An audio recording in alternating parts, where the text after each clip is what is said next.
Jake, saya nak cakap pasal bil kad kredit awak. Ya? Awak banyak pakai ke baru-baru ni? Ada sikit, kenapa? Jake, ni ada bil $5,213,821.99.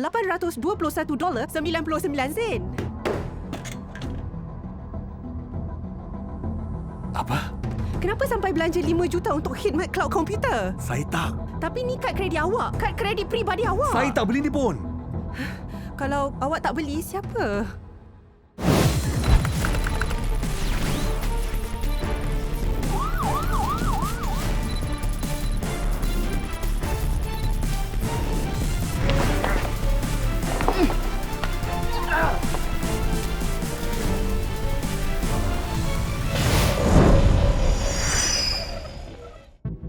Jake, 5 juta itu pembelanjaan company ke? Awak terpakai kad kredit peribadi awak lagi untuk perbelanjaan syarikat? Saya tak akan buat silap macam tu. Kita dah berbual benda ni. Angela, buat apa saya nak membazir wang dalam khidmat cloud? Kan khidmat cloud ni saya gunakan untuk kurangkan kos. Cuba fikirkan macam ni, Kalau kurangkan komputer bermakna kurang sewa, kurang ruang, kurang elektrik. Kurang komputer fizikal bermakna kurang servis, kurang sokongan teknikal dan kurang kos staf keseluruhannya. Itu sebabnya saya bayar khidmat cloud. Ini tak masuk akal. Jadi awak rasa ini transaksi palsu? Orang bodoh je yang belanjakan $5 juta dalam 3 bulan untuk khidmat cloud. Kontak bank dan soalkan charge tu. Hubungi peguam saya.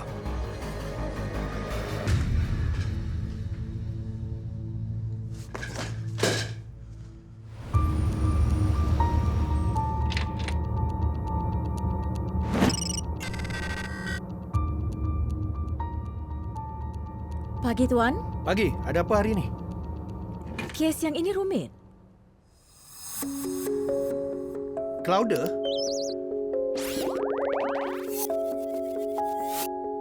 Syarikat khidmat cloud komputer sedunia tu, Ya, diorang buat laporan polis. apa fakta-faktanya? Mereka ada klien, Jake Collins. Dia tu kan Presiden World Esport Entertainment. Ya, game terbarunya dapat lebih 1 juta muat turun dalam seminggu. Sayalah salah seorang dari 1 juta yang muat turun. Apa yang berlaku? Clouder dihubungi peguam Jake Collins. Klien nafikan ada buat pembelian khidmat cloud komputer bernilai 5 juta USD. Apa yang dipertikaikan Jake Collins? Dia mendakwa yang dia tak buat transaksi itu. Sebab apa? Dia tak mendaftar pun untuk akaun Clouder tu. Saya agak Clouder mesti dah buat penyelidikan dalaman. Ya, mereka dapati ada orang yang menyamar sebagai Jake Collins dan buat akaun Macam mana? dengan gunakan kad kredit Jake. Dah berapa bulan berlaku? 3 bulan. Penyamar itu asyik email kat Clouder untuk tangguhkan bayaran. Bila bil dah terlalu besar, Clouder charge 5 juta USD dekat kad kredit Jake. Waktu tu semuanya mula terbongkar. Betul. Tapi Jake Collins kan orang teknikal. Sifu lagi. Dia tak dayakan 2 FA pada kad kreditnya. Salim cakap betul. Jake mesti dapat notifikasi OTP dari bank tentang kegunaan kad kredit. Itulah dia. Bila Jake telefon bank, dia dapat tahu yang cara pemilihan 2 FA utamanya ditukar tanpa pengetahuan dia. Macam mana boleh jadi?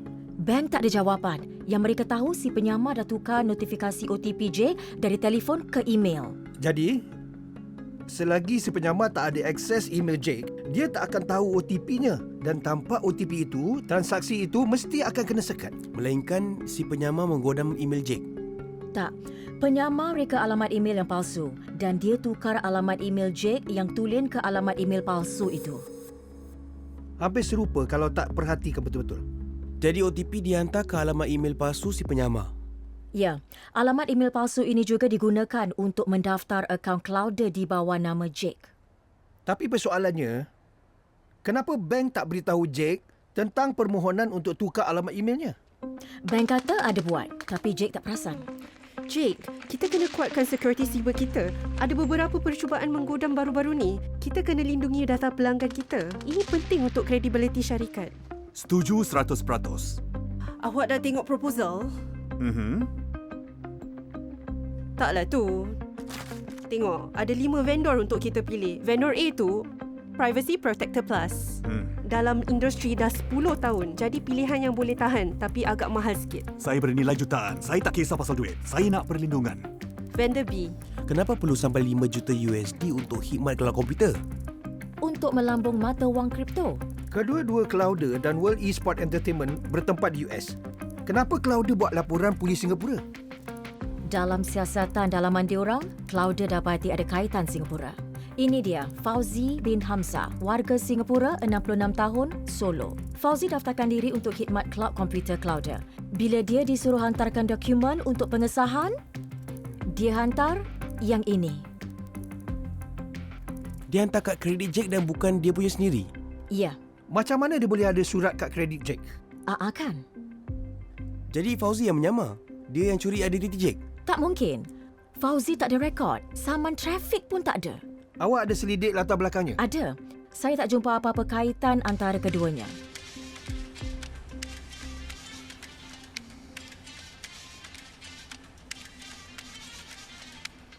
Hello makcik, boleh pay now? Hello. Apa? Pay now, pay now. Ya, yelah, mesti bayar sekarang. Maksud saya guna handphone bayar. Tak. Kita ambil cash je. Okey, berapa? Langsung tak ada kaitan antara Fauzi dan Jake. Mungkin ada yang kita terlepas. Salim, periksa rekod keuangan Fauzi. Semak akaun banknya kalau ada aktiviti mencurigakan. Fokus pada akaun kad kredit yang pergi ke Claudia. Yunis, kontak Claudia lagi. Tanya kalau boleh berikan maklumat lanjut. Baik, Tuan. Ya. Saya apply untuk servis kad kredit. Tapi tak pakai. Kenapa? Saya suka cash. Kredit tu cuma untuk kecemasan je. Awak pernah dengar Claudia? Claudia? Yang untuk cuaca tu Kalau Jake Collins? Pernah dengar pasal dia? Tak pernah. Ada sesiapa lagi yang ada akses kad kredit awak? Tak. Saya tinggal seorang. Awak pernah gunakan kad kredit untuk apa-apa tak? Peraduan atau lucky draw, tawaran istimewa? Oh, ya. Tawaran istimewa ada. Hadiah percuma. Saya dapat botol air. Awak ingat nama laman webnya atau tempat awak dapatkan hadiah tu? Tak. Kawan saya mesej pautannya dan saya klik je lah. Kenapa awak tanya Cik Fauzi, kami suspek kad kredit awak digunakan untuk buat transaksi tanpa kebenaran. Tolong hubungi bank segera untuk cancel. Oh, okey.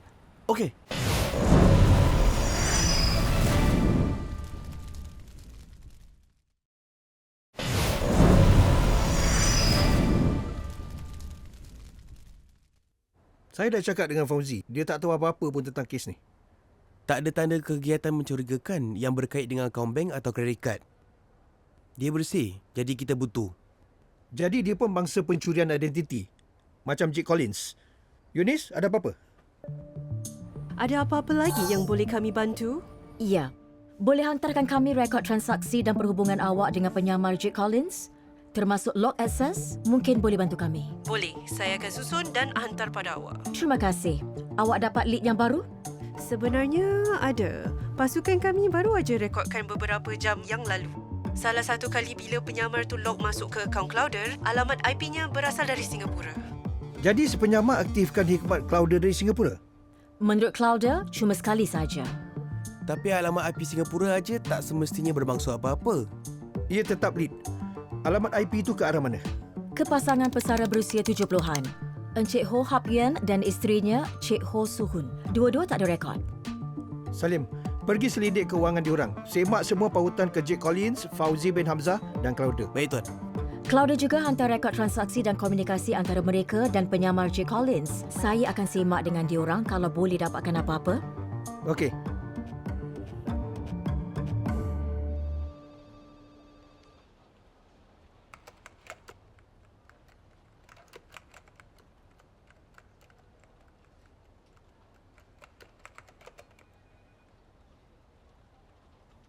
Salim, tengok ni. Dalam surat menyurat dengan Claudia, si penyamar gunakan alamat email ini. Tapi dalam satu ilmi jawapan, dia gunakan alamat email lain. Dia lalai tu. Olorin. Ada apa-apa makna ke? Olorin ni nama asal Gandalf the Grey dalam Lord of the Rings. Siapa pun si penyamar ni, dia mesti sukakan fiction fantasy. Mungkin sebab user ID ni tak biasa digunakan. Kalau Olorin bukan nama yang biasa, semak internet dan web gelap. selongkar forum, media sosial, foto, video. Olorin 6565. Idea bagus. Kalau muncul tempat lain, kita akan dapat kesan aktiviti, minat atau kehadiran dia dalam talian. Dan dapatkan lead tentang identiti penyamar ni.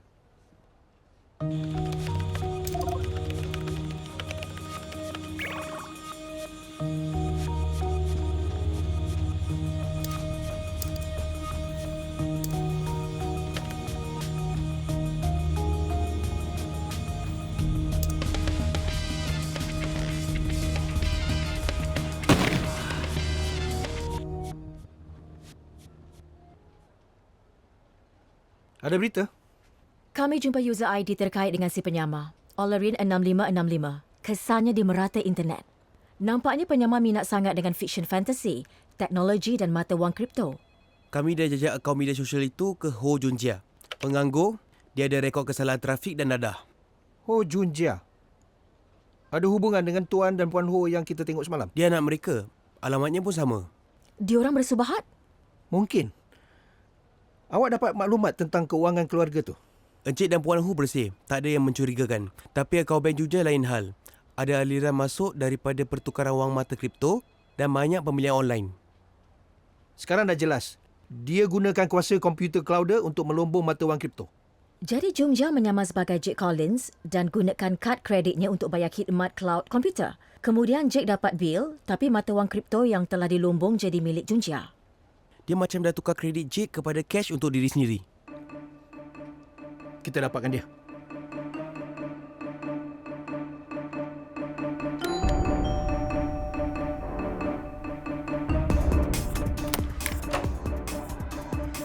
Saya pegawai siasatan kanan Tony Gui dari cawangan siasatan jenayah teknologi.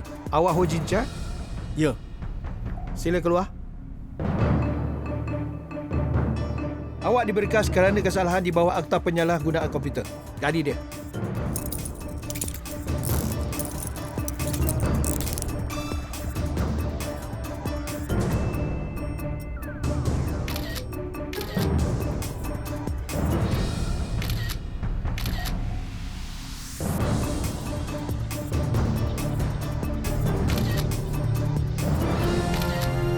Ini semua milik awak.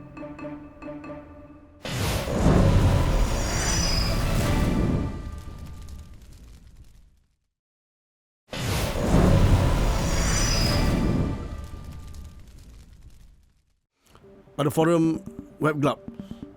Saya masuk nak iklankan khidmat saya. Khidmat apa? Orang upah saya untuk buat lesen memandu Amerika yang palsu. Dengan khidmat tu, saya boleh akses bahagian staff/VIP. Di sana, saya temui nama, alamat dan maklumat kad kredit kira-kira 70 orang. Kemudian, Duran runtuh. Keterangan kad kredit Jake Collins didelong dekat Web Club.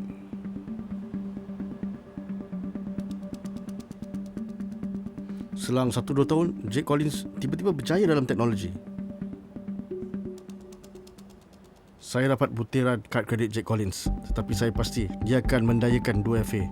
Jika saya menggunakan kad kreditnya, dia akan mendapat pemberitahuan OTP melalui SMS atau email. Jadi saya terpaksa meminta tu. Saya reka satu lagi alamat email, therealJCollins@we.com. Saya hanya perlu mengeluarkan S dalam alamat email. Hampir tak ketara, melainkan awak beri perhatian. Tapi nak tukar alamat email Jake di laman web bank, saya kena jawab soalan security. Time tu, saya teringat satu wawancara dengan Jake. Jadi, Jake, boleh saya panggil Jake? Yap. Ceritakan siapa inspirasi terbesar awak? Jeff Bezos, Steve Jobs, Bill Gates? Semua sumber inspirasi kan?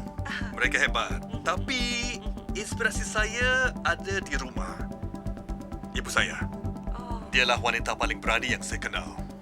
Dia selalu ceritakan semasa saya kecil, waktu dia sendiri kecil dia nakal. Dan nenek saya akan cakap, Helena Waza, apa kau buat ni? Ha? Dan dia buat ulang-ulang kali. Itulah yang dia selalu ceritakan. Saya nak jumpa Helena Waters satu hari nanti. Dia memang hebat. Hebat. Jake Collins mungkin lupa soalan security yang dia pasang semasa dia mula-mula dapat kad kredit. Mungkin belum terkenal time tu. Bila dah terkenal, saya tahu nama mak dia. Dengan tu, saya tukar alamat email Jake ke alamat email palsu yang saya reka. Saya dapat akses kad kreditnya.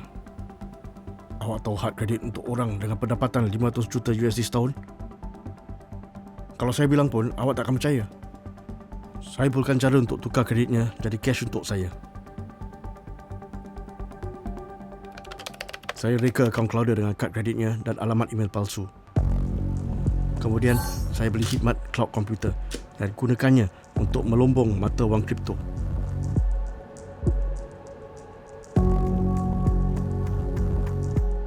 Saya jual mata wang kripto dalam laman web tempatan dengan harga $350,000.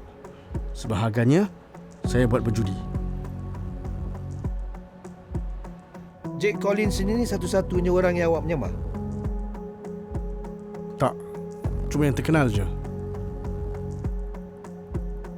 Jadi macam mana Junjia boleh hantar kad kredit Jake Collins ke Clouder bila dia menyamar sebagai Fauzi bin Hamzah? Dia tak cakap, tapi mungkin dia lalai. Terlalu banyak tipu daya serentak. Samalah bila dia lalai dengan alamat email tu. Kalau sifu teknologi seperti Jake Collins boleh terpedaya dengan pencurian identiti, siapa pun boleh jadi mangsa. Kita mesti lebih teliti tentang privasi dan data kita dan terus menyebarkan kesedaran mengenainya. Ho Chun Chia disabitkan kesalahan menipu dan mengakses bahan komputer tanpa kebenaran dan dijatuhi hukuman 10 tahun penjara. Dalam kes yang baru anda saksikan, lebih $5 juta Amerika telah ditipu daripada mangsa melalui pencurian identiti kad kredit. Saiz dan kecanggihan jenayah siber yang dilakukan suspek itu jelas terlihat dengan bagaimana ia merangkumi bidang kuasa. Hasil kepintaran dan kecekalan pegawai-pegawai dari cawangan penyiasatan jenayah teknologi, aktiviti jenayah siber suspek telah dihalang dengan berkesan. Semakin pencurian identiti menjadi kerap, orang ramai dinasihatkan supaya lebih berawas dalam menjaga maklumat peribadi dan akaun anda. Ikuti 3 panduan ini. 1. Sentiasa dayakan 2FA pada semua akaun dalam talian. 2. Ingat untuk gunakan frasa laluan yang kuat dan keraplah menukarnya.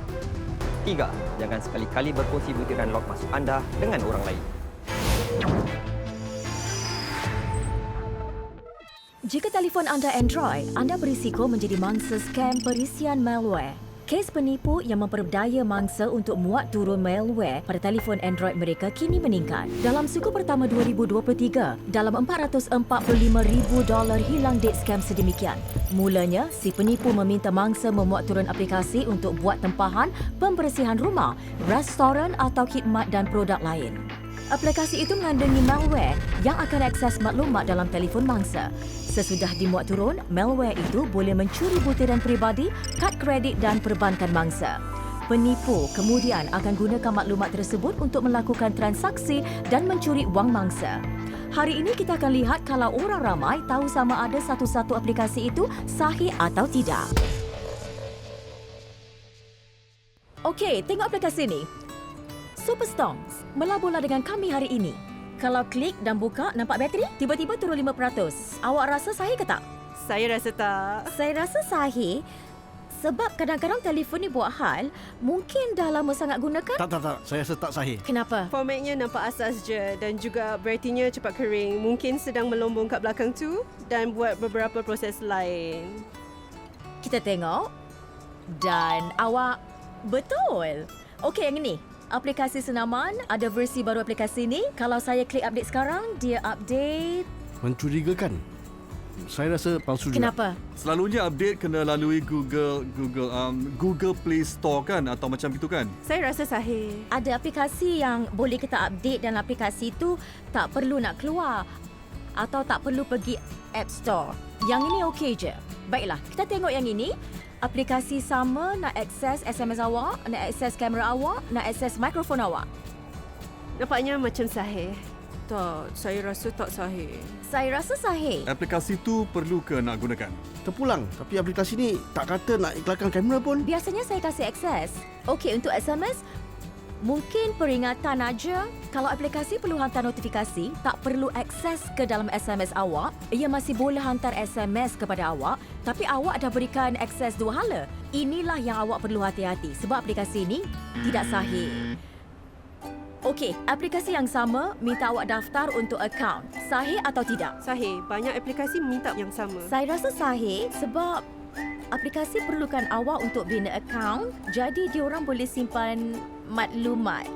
Macam maklumat bersenam gitu. Pandai awak. Ini perkara biasa yang diminta oleh aplikasi untuk mendaftar akaun. Jadi ini sahih. Mari kita lihat yang lain. Awak mesti tersenyum bila lihat laman ini. Mike Lim. Oh, apa yang kat belakang tu? Khidmat wang tunai sedang dimuat turun. Saya tak percaya. Awak tak percaya Mike? Tak percaya, Mike. Terus tanda aplikasi tak sahih sebab terdapat aplikasi yang muat turun dekat belakang tanpa kebenaran awak. Jelas sekali ia mungkin muat turun scam, mungkin mengakses khidmat yang berbeza pada telefon awak. Apa yang boleh awak buat kalau ini berlaku? Selalunya saya cari kat belah belakang dan saya segera padam. Segera padamkan aplikasi ni. Awak letakkan telefon pada mod penerbangan dan pergi ke pihak berkuasa. Padamkan aplikasi. Ini dapat padamkan kesan kesemuanya yang diambil penipu daripada awak. Ini maklumat yang diperlukan polis.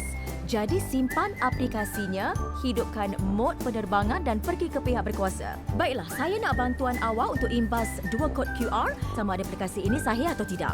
Ini tak sahih sebab dia kata kena godam. Pertama, ia kata aplikasi premium senaman. Saya tak pernah nampak app yang katakan ada godam untuk login untuk mendapatkan barang percuma. Ini bukan rasmi punya Google Play Store kan?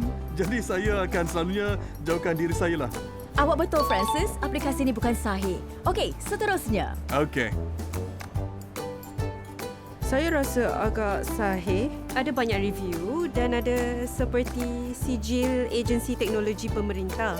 Saya sendiri takkan muat turunkan ini. Tak muat turun aplikasi ni? Saya nak cakap ni. Sila muat turun.